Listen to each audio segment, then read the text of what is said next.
Hello, good evening. My name is Jovencio De La Paz, and I'm speaking to you today from the University of Oregon in Eugene, Oregon, where I am the head of the Fiber and Textile program in the Department of Art in the College of Design. It's a pleasure to be here today, and I just want to take a moment to congratulate all the artists on an incredible exhibition. I wish I could be there in person, but as my own travel and work and research are very intense this summer, unfortunately I can only join you virtually, and then also in this video which I've recorded today, just to share some remarks and thoughts as an introduction to your panel discussion.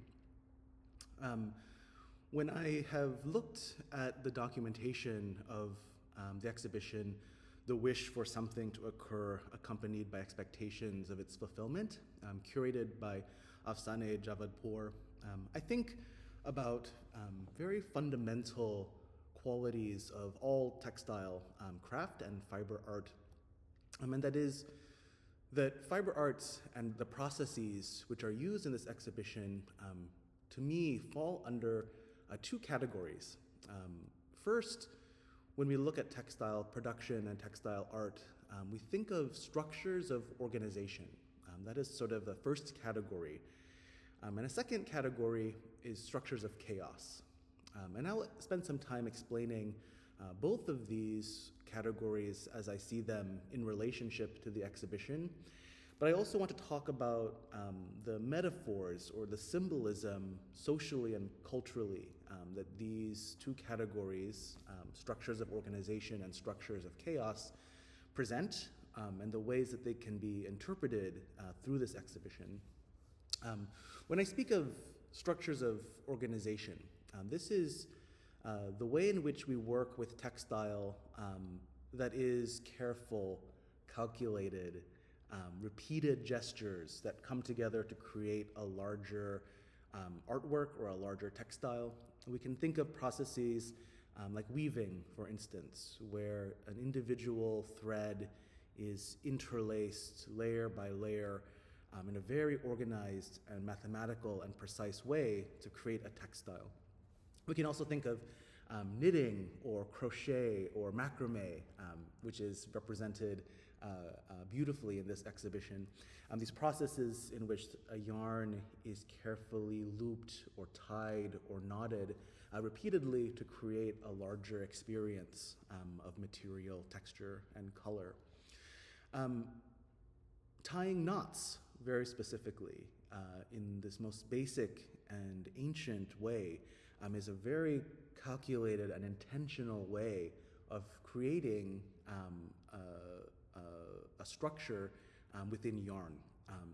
And I think it's important to make this distinction when we talk about the symbology, in that tying a knot is an intention of human intelligence. It is an intervention into the material of a thread. And this is important in contrast, this intention to organize and to make sense of yarn as a material is important in contrast to the second category I see represented in this exhibition, which is structures of chaos. And chaos structures, unlike structures of organization, rely on random occurrence. They rely on material to be put into a situation where they are agitated or they are forced into relationship through actions of chaos. And the primary material that we think of, the primary process we think of when we think of chaos structures is felt. So those of you who are not familiar with felting, felting is a process by which raw wool is heated or wet and then agitated to the point that the wool fibers begin to entangle to the point that they become almost like a solid material. And when we look in the exhibition, the primary example of this is the work by Mortiza Basravi, the incredible felt sculpture, which has an incredible physical presence, I'm sure, for those of you in the gallery. But that this way of making, using chaos, is like using a force of nature. It is not so much human intelligence or human technology that is organizing the material. The material is constantly a little bit out of control. It is in some ways like a force of rebirth, or the forces of nature which shape, say, geology. So this is symbolically very different to me than, say, weaving or knot making. I think a way we can put these two forms in greater contrast is to think about the difference between tying knots and making tangles.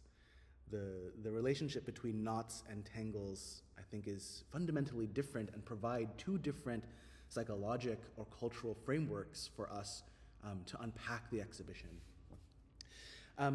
So when we look at the works that come from the organization of knots, let's talk about macrame, for example, in the work of Neda Darzi and Farida Ebadi, the macrame works, we can see very clearly the way in which organization and repetition of the material is what produces the physical effect of the work.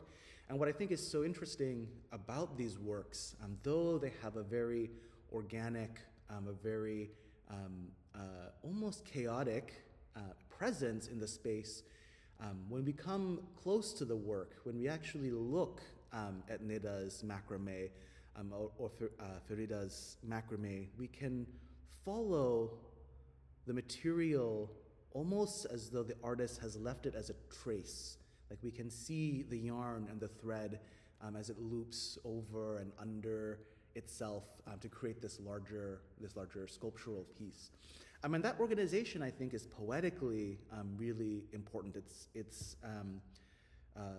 in a way a kind of evidence of human interaction with the world, but also evidence of a way that through the intention of the artist, this chaotic material of yarn is given a kind of architecture, a kind of order, which becomes part of the architecture of the space in installation.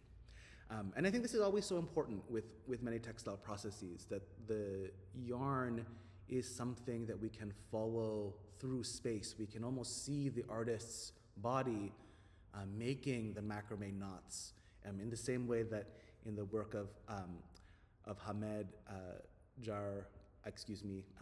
Gajarpour, the crochet sort of sculptures, the intervention in space is one of organization. And even in Hamed's work, the way in which the sculptural objects are like a swarm or a matrix of objects that the viewer has to contend with.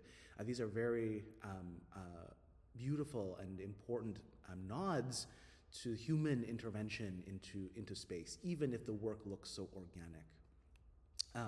And I see this reflected also in Anise Selenia's work,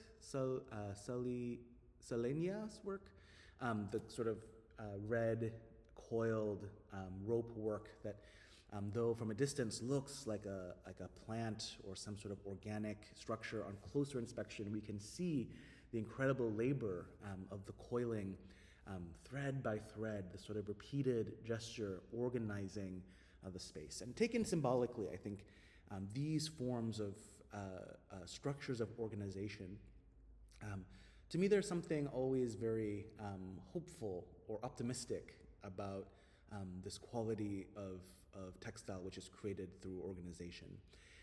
When we think about the metaphors of weaving or crochet or knitting, we can think about them as a kind of mathematical expression, right? It's sort of a way in which the artist can interact with material and space to create an organized or logical experience of material. And in many ways, I think that there is a kind of optimism in this. Even if the material has the presence of tangles, when we see the repetition of the knots, when we see the way in which there is a very careful articulation of that material, I think there is a quality of optimism or hope amidst chaotic cultural times. That repetition, I know, for many artists who work with weaving or who work with macrame or who work with crochet, they often express a kind of meditative space, a space of repetition becomes like a space of prayer, and the hopefulness of that, I think, is embedded in all of these works. Now, I want to contrast that with the structures of chaos. And in some ways, I think to make this binary opposition may not be essentially necessary,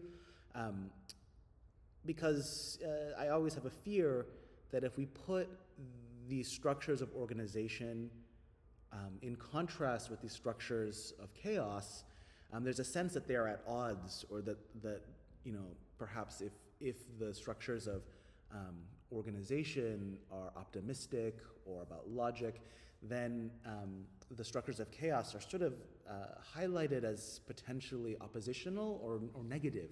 And I don't want to make that that simple of a contrast. I think that both the human kind of endeavor towards organization and the human curiosity or engagement with chaos or disorder, these are both extremely important together, or they're important as one expression of our relationship to the material world. And the chaos structures are really interesting. There are fewer of them. So I mentioned felt earlier, and another kind of chaos structure we can think of is paper making. So these two ways in which the fibers are agitated and then locked into tangles. Using the tangle as a cultural symbol, I think, is very different than a knot. So when we think about tying knots, again, in macrame or crochet or in knitting, tying knots is a quality of human intention. When we call something a knot, we think of it as something which has been made specifically by human hands. So when we think about sailing, for example, all of the incredible knots that are used in navigating a ship, those knots are technology. They are designed specifically to serve very functional purposes. A tangle is not this way, and by not this way I mean not as in it is unlike the knots in a ship. A tangle is something which is emergent. It happens often unexpectedly or without human intention. So, I always think back when we had headphones which had cords. No matter how well you organize them or wrap them carefully, when you put them in your pocket, inevitably when you take them out again, they're in tangles, and that is an emergent quality of chaos, right? The tangle is an opposition to human organization. It's almost like a threat, especially those of you who have ever worked a lot with knitting or with crochet or weaving. You know that so much human technology in the field of textile, so much of the equipment is designed specifically to fight the tendency for thread and yarn to be in tangles, right? So the tangle is a very, very key kind of symbolic threat. And again, I'm not trying to color it as negative, but as a kind of oppositional energy, as another kind of, as a force of nature which is in relationship and butting up against human intention. And so the chaos structures always present themselves as a kind of uncanny or a kind of edge of human ability to control what the material or physical world is like. So when I look at the work incredible felt sculpture, Morteza's incredible felt sculpture, what I see is this balance of chaos and order. The work itself, this kind of elegant, almost egg or pod-like shape. On close inspection, from a distance, it appears to be so regular and the surface is so undifferentiated. But as you get closer and closer to the surface, you see each fiber of the wool acting in tangles with its neighbors, and the kind of chaos of that process is revealed there.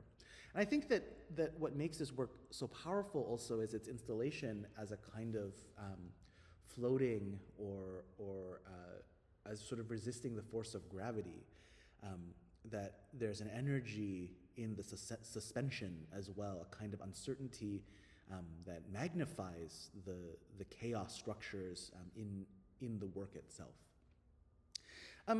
So as I look at the exhibition, I'm constantly thinking back and forth between these two ways that artists and humans engage with the material world. One is through this act of organization, and the other is through this act of confronting chaos.